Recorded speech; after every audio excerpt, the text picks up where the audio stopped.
everyone. So I have Joe with me today, Joe Random. Thanks for coming in, Joe. Thanks for having me. And your name is, sorry, it's Joe. Noah. Right? No. Joe? Oh, yeah, Joe. Joe? Yeah, Joe. Okay, right. Yeah. So here we have the 2017 Mazda 3. Now, had you ever heard of this car before? Had you ever seen this Mazda before? No, to be honest. Okay. I've seen this car around, but I didn't really know the specific name. Okay. So what do you know of Mazda? Surely you've heard the Mazda brand before. Yep, I do. I have heard of Mazda before. Is it Japanese? Yep. Yeah, that's pretty much all I know about Mazda. Okay, so when you think of Mazda, you don't think of a specific car or... No, not really. Okay. Yeah, because they have similar looking cars with like different bodies.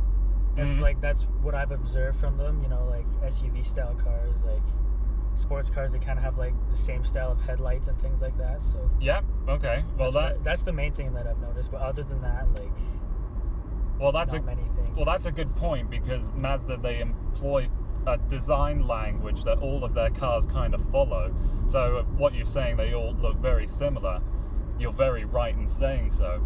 So we've been driving around for about 5 minutes now. Yeah. What are your initial impressions? First thing that I noticed is that it looks really fun to drive. Okay. It's. What gave you that impression? Was there something specific? It's a standard. Oh, okay. That's one thing. Yeah. The steering looks good. So the one thing I want to ask you is, when you see this car, do you know what it competes against? Are you familiar with like the Ford Focus, the Chevrolet Cruze, any of those kind of cars? No. Okay. Actually.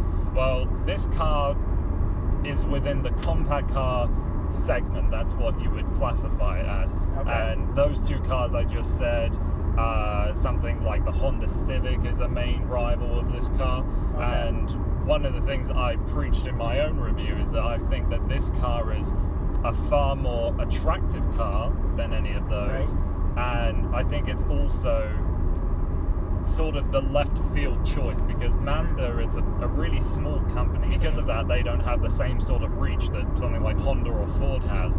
But that hasn't stopped them from making brilliant cars. Here's one question. Like, you said compact car. Yeah. What does that kind of entail? Does it entail it's a package, Well, getting the full package kind of thing? Or? Well, what I deem as compact is just a car that's built to take two people comfortably all the time. Okay. Like, you can plainly see there's seating for 3 back there. Right. But I don't think taking 5 people at one time would be the best use of this car. Right. It's not meant to be a family hauler. Mazda would want to sell it to the maybe just started off with a job, just finished school, young couples. Sense. I think I was thinking like this definitely seems like a couple's car. Like. Okay, so one thing that everybody loves to look at every time they get into this car is this infotainment system. So you control it all down here. Yeah. I was gonna ask about that next. Okay, yeah. So for example, if we go into music, everything's readily available. You know, you got Bluetooth, Pandora,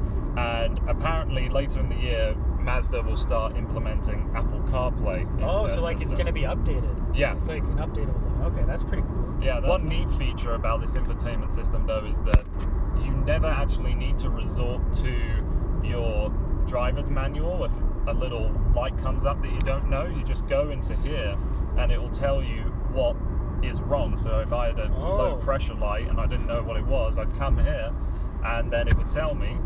That's awesome. And then I'd be able to fix it there and then. It's a touchscreen, correct? Yeah, it's a touch screen when you're at a stop though. Oh, okay, I see. And I think Mazda has done that just so, you know, you're not... Yeah, like not distracted driving kind of thing. Yeah, and with the controls, I mean, you can play around with them if you want, but I feel as though it's just so instinctive to just keep your eyes on the road. Right. And then you swivel your hand round and round and just have a quick glance at the screen rather than like, trying to fumble around. Yeah, and I like how they kind of match like the artwork of the buttons with the actual dial. So yeah, it kind of encourages to use this kind of thing. Yeah.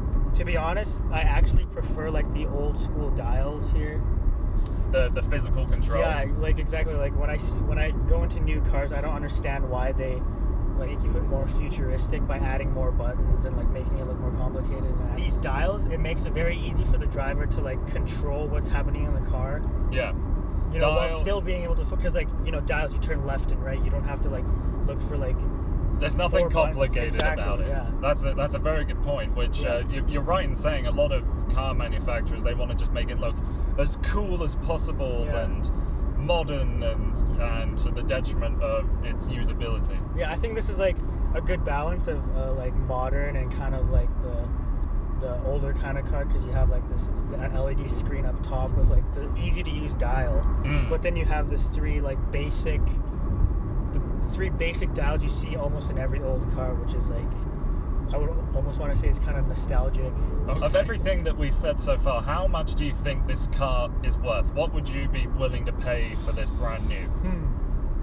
I would say, like what I would want to pay for it? Yeah. Maybe like 25,000. Okay, all right. Or 30,000 maybe. Well, that's interesting, because the Mazda that we're currently in cost me $23,000. Oh, that's awesome. So you've nailed it on the head in terms of what it's actually worth. And I think that it's money well spent, because you can tell where your money's gone. You know, it's gone into a brilliant chassis, which I'll demonstrate to you in a minute, but nice materials all around, a logical system. Exactly, like, yeah, it's a good car. I mean, it's nothing like spectacular, but I mean, it's a great car to have, I think, for like first time, second time owners of the vehicle. Right. There's one feature that I can't demonstrate to you right now, because of course it's not raining, but this car has automatic windshield wipers. So it's got a little camera up here, and it'll sense or it'll see when water's coming onto the windshield, and you know, you might be passing through a sudden monsoon, and the wipers will go by themselves, and then as soon as you go under a bridge, they turn off. And that's so cool. Yeah, I mean, it's the epitome of unnecessary luxury, because of course how difficult it's to move your hand from here to here. And like, do the speed of the wipers go based on how much precipitation is going down? Exactly. That's interesting. That's cool. How do the seats feel? Are you comfortable in those seats? Oh yeah, they feel great. They have like these it almost feels like a race car driver's seat. Like, okay. The back support it well. Like when you're turning, you can keep your back on the seat, which is like sports car-esque feel kind of thing. Well, it's suited to all types, because I think these seats are fantastic for me, and if you're happy with them, that's a great showing that it's a well-designed seat. Exactly. Yeah, and like looking at the back seats, like it looks like they have the same kind of build structure as the front. So if someone were to sit comfortably between 5'5" or like 5'9", maybe, they could sit comfortably back there. So with Mazda, one of their core beliefs is that they want to build the best driving car in its segment. Right. And this is what separates them from the majority of the market, because other cars, you know, they just want to be comfortable, they just want to get you from point A to point B and pack a bunch of sexy features. Right. With this car, though, what its main goal is to be a performance car. So we're about to turn off on a stretch of road that I think will show off its capabilities of how this car actually handles. And when we go around the corners and things, I want you to focus on how you're leaning in your seat and how much I'm actually turning the wheel. Because one thing, a car that isn't sporty, you'll notice a lot of roll into the corners. The car will just kind of ease on each side, right? Okay. And that's because it hasn't been set up to take corners at a brisk speed. Interesting. I did not know that. All right, so we're about to enter this road here, and simply put, speed limits don't count on this road. I'll drop a cog so you can hear the engine in action. Wow. All right, so you see how I was able to rely on the brakes there? Right, yeah. All right, so that was maybe a bit too much speed going into the corner.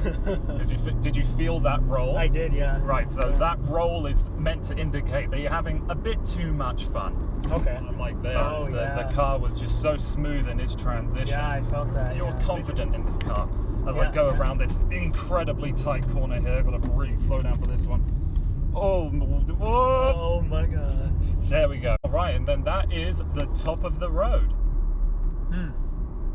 I finally, I really feel like from that drive, like, you know, like driving on the highway, getting to this spot on the road, you know, it just felt like just like a regular old car, but it really does shine when you have roads like this. Like you really feel like, as a passenger, I was having so much fun. I can't even imagine what it would be like for the drivers. And like the seats, like, once again, I'm going back to the seats. The seats are super comfortable. Like no matter how fast you're going, it always feels like you're comfortably sat. It feels great. Did you grip a little bit in panic there at a few little points? bit, yeah. A little bit? Good. That means I was Yeah. keeping you on your feet. All right, so if we were to sum up this car, what would you say? What would you say is the best thing? Yeah, like, it's fun to drive, it gets the job done, and it looks great. I think those are like the 3 main points that you can get from this car. Well, Joe, it's been fantastic having you on. Thanks for having me. Thank you so much for taking the time, and I'll get out the way you're supposed to go. Sounds good. All right. I'll just ask for a cab at the